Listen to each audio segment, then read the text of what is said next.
Hey guys, I'm Jaden, and that's James, and today we're going to be doing a mock draft for Dynasty. This is Superflex, and it's going to be the top 12 picks, so only the first round, and James will start. All right, at the 101, I'm taking Jeremiah Love out of Notre Dame. Absolute bell cow. He can receive. He's a three-down back if I've ever seen one. He's definitely on the same level of Genty and Bijan. I personally favor Genty a little bit more just because the deep play threat, the explosiveness and stuff like that. But I definitely feel that he maybe has the potential of being vultured later in his career in his mid-20s by a bigger, maybe a Tyler Algier kind of situation. Whereas Jeremiah Yeah. Love's like huge. He's a goal line back. We all remember the play, that run against Penn State, one of the greatest runs I've ever seen in my life. Truly, like that is a goal line back. And to Yeah. pair that with like true bell cow ability, I think is going to be special. What's Yeah. really special about him is I think he's going to get a much better landing spot than Yeah. Ashton Genty. A lot of interest from Minnesota to trade up. A lot of interest from, the Chiefs is one everyone's been talking about a lot, but some teams in kind of the 8 to 12 range that could really use a running back and boost them. Some teams that were maybe contending a little bit. And then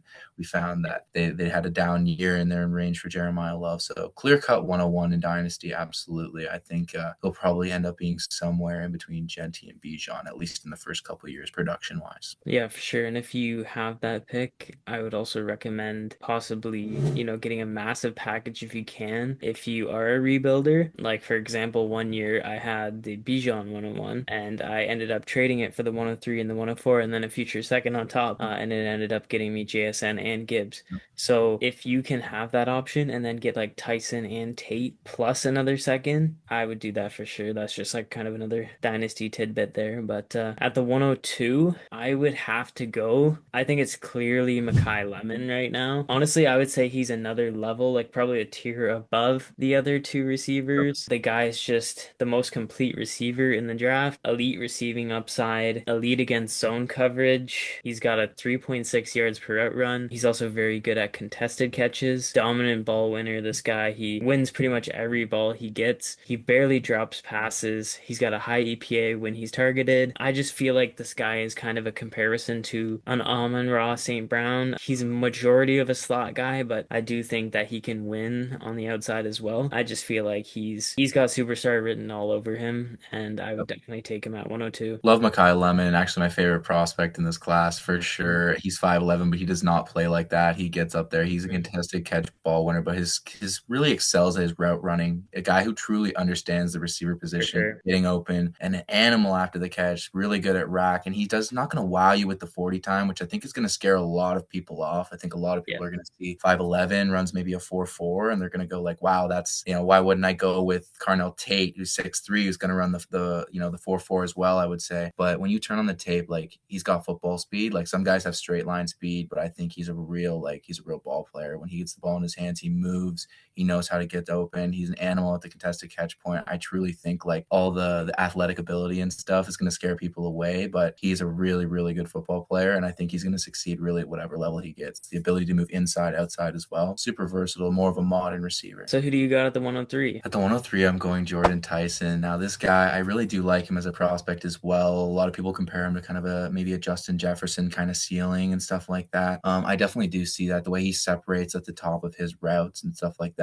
For a guy his size, he moves fantastic. Great body control, really, really good hands. Some ball security issues, but that's because he does get a little fancy trying to make that extra play, extend the ball a lot of times. Really a prospect at all levels. I think he's going to excel maybe more athletically than these other two prospects. He might post a little bit better of a time or similar and stuff like that. I think maybe him and Tate will impress much more at the combine than Lemon. Yeah. But I think with the production he put up when he is healthy, he is definitely the highest ceiling of any of these wide receivers. I think Lemon is the lowest floor and Tyson is the highest ceiling for sure. Yeah. The injury concerns do scare me, to be quite frank. I Yeah. think if he didn't have these injury concerns, he would be a slam dunk 102, Hmm. maybe in conversation for the 101. But I think Yeah. with the injury concerns, if he gets top 10 draft capital, I'm going to slam here at the 103 for sure, depending on how far he slides. But I think he's going to get top 10 draft capital, and if he stays healthy, is going to be a star. There are some red flags in his profile, like he struggles against press coverage, Yeah. obviously the injury history and ball security as well. He might be the best separator in the class by far. He kind of reminds me of a George Pickens as well. So like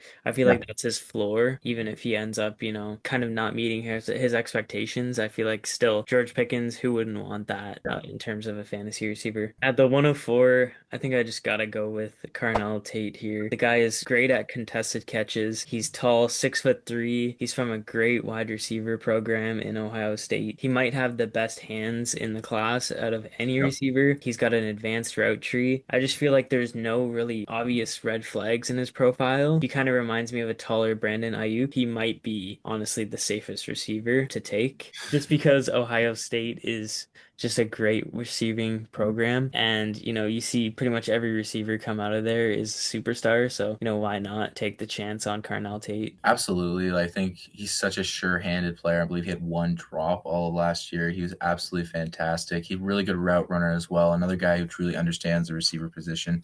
Only thing that scared me is when I looked at his games against top competition, he really only had the one against Illinois where he really had a great game. The thing that's going to be really hard to judge about him is how much of that is Jeremiah Smith taking attention away from Hmm. him. We saw Juju Smith-Schuster in the NFL. Once he lost AB and all that coverage kind of came towards him, his receiving numbers dipped a lot. I love him as a prospect. I think we may be kicking ourselves for drafting the top 10 OSU wide receiver last out of all of them in a few Yeah. years. I just think he is a true X. He's going to be running those routes down the sideline and stuff. And for the big play potential and for the touchdowns, it's going to be very situational, very quarterback dependent, a Yeah. lot more so than Tyson and Lemon, who can get those rack yards, who can bust into the slot a little bit more, win over the middle of the field. Yeah. I just think those guys are much more versatile, kind of new age receivers than a guy like Carnell Tate. He's kind of more of a traditional, more of a Nico Collins archetype as well. And if you don't have that quarterback bombing it down the sidelines, it can be very kind of situational, your impact and stuff. But I think he's a very good prospect, very sure handed, and I think he's going to be a high ceiling or high floor, low ceiling kind of guy. And a lot of these receivers are going to eventually be grouped based on landing spot, probably. That's just how it goes, right? So, like the top three right now, most people have them in the same tier, which isn't like a surprise. But depending on the landing spot, whoever gets the worst landing spot is probably going to be the third receiver taken in this rookie Yeah. draft. It's unfortunate that Tate is seemingly being overlooked somewhat like Emeka Buka was, but Yeah, I know. Yeah.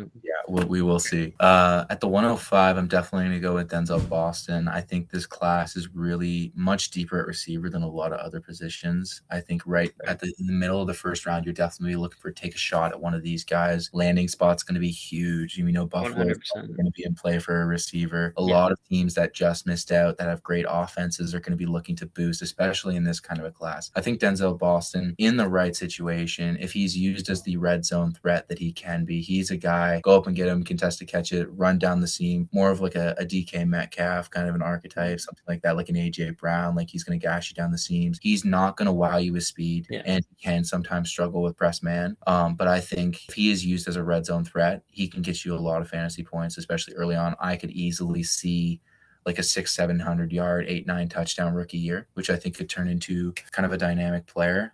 I think that in the right situation, I could see Buffalo going up and grabbing him as they've needed someone in the red zone for a long time. But yeah, I'm always allured by the size and the player with really good hands, because if they use him in the red zone properly, I think he can be a huge fantasy threat. And I think he's going to be the one that a lot of the contending teams in the early 20s go for, maybe before Concepcion, probably Yeah. just because of the height and stuff like that. And Concepcion's maybe a little bit more of a unique prospect in terms of that. Boston's kind of a solidified X archetype that a lot of teams are looking for. And for that reason, I think he's going to get a good landing spot. And he's the type of guy who I think is going to be very landing spot dependent as Yeah. well. He's going to need to be in a good system. Obviously, he's 6'3", which is great, but I haven't seen a whole lot personally that I like about him that's going to be, 105 worthy for me. I'd probably go with someone who's more high upside than him. He doesn't have great yak, very low yards per hour run against zone, which Yep. is unfortunate, but he does have strengths. He's a dominant ball winner. He's a great jump ball guy, touchdown machine. I just feel like he kind of groups into that Keon Coleman type of prospect for me. He's Yeah. probably going to be a first round pick, maybe early second rounder at the latest. I don't know. I don't see the upside with him. I just don't think he's kind of a game changer type of receiver like Conception could be. That's why I would take Casey Conception instead at the 105, but I'll take him at the 106 here. I just feel like Conception, he's got a lot higher upside than Denzel Boston. He's an early breakout, strong route runner. He breaks a lot of tackles. He's a playmaker. And those are the things that I'm looking for in the mid rounds of Dynasty, especially in the first round. You gotta have that type of guy who's just kind of a guy who can make plays all over the field, breaks tackles, is another great predictive metric as well. I know Cam Scatabo was probably at the top of the class last year, and that translated very well to the NFL, even when a lot of people didn't think that it would. And I just feel like Conception is kind of in the same range. Yes, he's not as tall as a guy like Boston. He's kind of like a Wan'Dale Robinson, Matthew Golden kind of archetype. He's only 5'11", struggles with drops, but I just feel like the upside is much higher than a guy like Denzel Boston at this range, or like Elijah Surratt or something like that. So that's why I would go with him at the 106. Yeah, absolutely. A guy who can definitely get a lot in the rack game and stuff like that. Mhm. I'm a little bit weary of guys of just get the ball in his hands and he'll make stuff happen because those Yeah, guys are either fair. huge booms or huge busts. Like we only see really a few guys like Debo Samuel and Christian McCaffrey get that kind of usage in a really effective way. It often takes a really good offensive schemer to get them involved. That's Yeah, partially the only reason I'm a little bit skeptical of Concepcion. I actually really like him as a player. He's a really great deep threat and as a rack player. But that takes a very specific type of system, and I think he's going to get drafted around the late first round, early second round. Huge boomer bust player. I just like the floor with Boston. I think it's a lot safer going to what I believe is going to be better draft capital, probably a better situation. If a team drafts Boston, they're going to be looking for to use him as a red zone threat, probably, right? So that's fair. there's Yeah, much more guarantees there, but I like Concepcion's ceiling a lot higher than Boston's. I just went with the floor for the yeah, impact there, for sure. All right, at the 107, I'm going to grab the Heisman for Fernando Mendoza. Absolutely love this guy. I mean, how can you not love him? I mean, as a Patriots fan, I kind of found myself being rooting against Indiana just because I'm like, I can't root for Indiana. And then I kept watching him. I kept seeing the story, him and Six, and I was like, how could you not? How could you not root for him? He's mhm, such a likable character. And he seems like a really, really impressive person, like cerebrally and stuff like that. Beyond the whole, he's a great kid. He seems like a really high level processor, a kind of guy you'd want as your quarterback. The way he led that Indiana team and pushed his teammates and is super, super positive. I think that's an infectious personality that guys are going to want to play for. Guys yeah, are going to be really excited for. We saw Mark Davis at the national championship. This guy is going to be an Oakland Raider, like make no doubt about it. It mhm. does scare me a little bit with the receiving core and the offensive line around him. While he does have Bowers and Genty and Colton Miller, there certainly is a I'm lot of sure they'll work. add to it. Yeah. Yeah, there's a lot of work that needs to be done. I hope their second, third, and fourth round picks are guards. Yeah, right.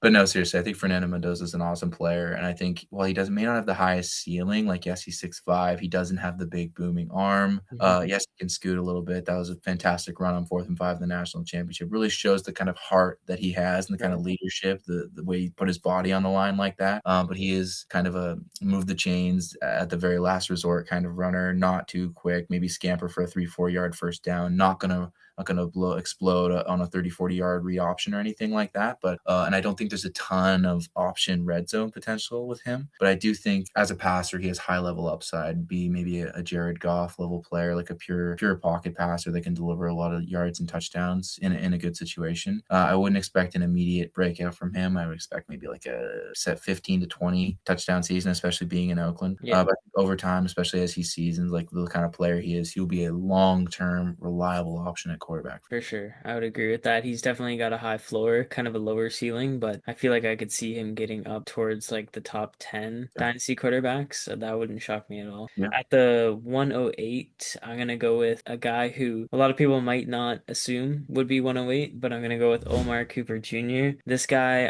I've looked at his profile a lot. He does have a late breakout age, and he's not a great separator, but those are kind of the only two things that I could see that were kind of obviously bad in his game. But the guy is like kind of a mid-level receiver, 6 foot, 200 pounds, high A dot, great at avoiding tackles, built like a running back. He's amazing at yak. So those are the things I love. If you can see a pattern with Conception and Omar Cooper Jr. here, but I just feel like the guy, he's got a lot of fight in him. He loves football, reliable hands. I could see him being kind of with the right team, a Rashee Rice type of ceiling. His floor is very low, but I just feel like I see too many good things to like like about the guy, and I'm gonna pick him here at 108. All right, we're gonna go with Kenyon Sadiq here at the 109. Yeah, I think we waited long enough, but I don't think he's a Brock Bowers level prospect, a Tyler Warren level prospect. I think he's hovering somewhere around like maybe a Colston Loveland kind of guy. Had a good program, very reliable chain mover, athletic. He isn't the hugest tight end prospect we've seen. He's only 6'3", so he's not gonna wow you moving bodies. He's not gonna wow you, breaking 3-4 tackles. He's far from a Gronk, but I think he's got a great receiving profile. He's a good route runner. He plays really hard. He's got great hands, really good leaking out of the backfield and stuff like that on the release routes after a little chip block. I think that he's going to be a productive player for a contending team. I don't know what his exact ceiling is. He had somewhere from 500 to 600 yards, I believe he ended at after his final playoff game. He didn't produce huge eye-popping numbers, more of like a Brock Bowers or a Tyler Warren, like I've Yeah. said. Don't really know what to expect from him. He is somewhat of a younger prospect. I think he plays hard. He's got a good receiving profile in the right landing spot. If he gets tight end 1 minutes or tight end one action right away, I think especially if he get a few touchdowns in the red zone in a passing offense, I think he'll be a good selection. Yeah, that's a good one there. And I feel like we also waited long enough for this guy. I'm gonna go with Jonah Coleman. I feel like this guy is, for me, he's definitely the RB2 in the class. I think he's got a really high ceiling. He's got that, prime NJD, Bucky Irving type of ceiling, Zach Moss type of floor, which still isn't that bad. Like if he ends up being a bust like Zach Moss, like he can start, right? Yep. He's an elite tackle breaker, which is obviously one of the biggest predictive metrics that I mentioned that, we saw with Cam Scatabo last year, those types of guys. He's a good receiver as well. Like he's not just a one-dimensional running back. He's not gonna obviously wow you with speed. He's not the biggest running back ever, but he's got exceptional analytics.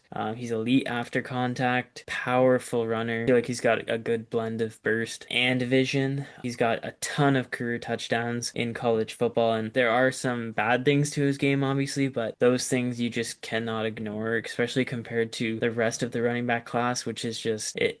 And like it's not there. I'm not a huge fan of it.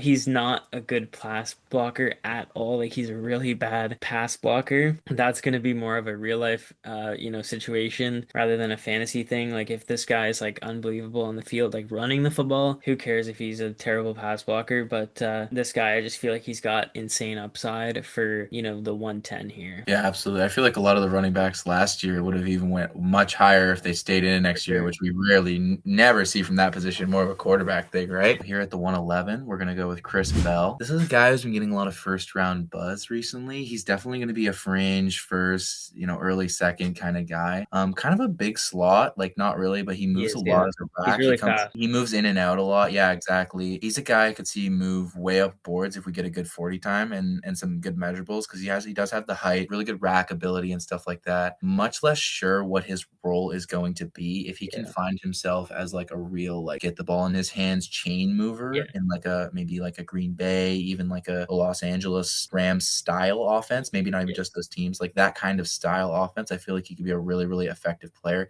Maybe what the Jaguars are looking for with all the unders and screens they were running for and all the designed Parker Washington routes, maybe he could fill that kind of a role for a different team as a big slot player. But yeah, he's very, very unique. Going to be interesting to see what he profiles at with a good 40 times, some good draft capital. I could see him shooting up not only real draft boards, but fantasy mocks as well. Very, very unique player. You kind of either love him or you hate him. I'm much so intrigued by him. I don't know how you feel about Chris Bell. Personally, I'm not a fan of Chris Bell. I just feel like he had a limited route tree. Like he's not well versed in the routes. Obviously, he can learn that, but usually we see guys who aren't great at running routes in college don't really translate very well to the That's true. NFL. He's kind of that type of guy where it's like, okay, you're betting on the intangibles there, but I just feel like 50% of his production came in like 3 games last year, which is just I That's don't true. know about that. So that's what I kind of think on Chris Bell. But I love this guy even more than Chris Bell at the 112 here that I'm going to take, and it's Katron Allen. He kind of reminds me of David Montgomery. He's kind of that, great player, but not a receiving running back, obviously. But he's mostly going to be a goal line running back. He's going to be like an in between the tackles type of guy. Per touch, the guy's extremely efficient, and I Yep. love running backs who are just they do the most with the ball in their hands. Katron Allen's that guy for me. Well, I think that's going to close down the first round. Yeah. Exciting. And obviously it's going to change based on landing spots, but yeah, that was fun. All right, Excited to do an updated one once we see where the players fall. Yeah, for absolutely. sure. That'll be fun.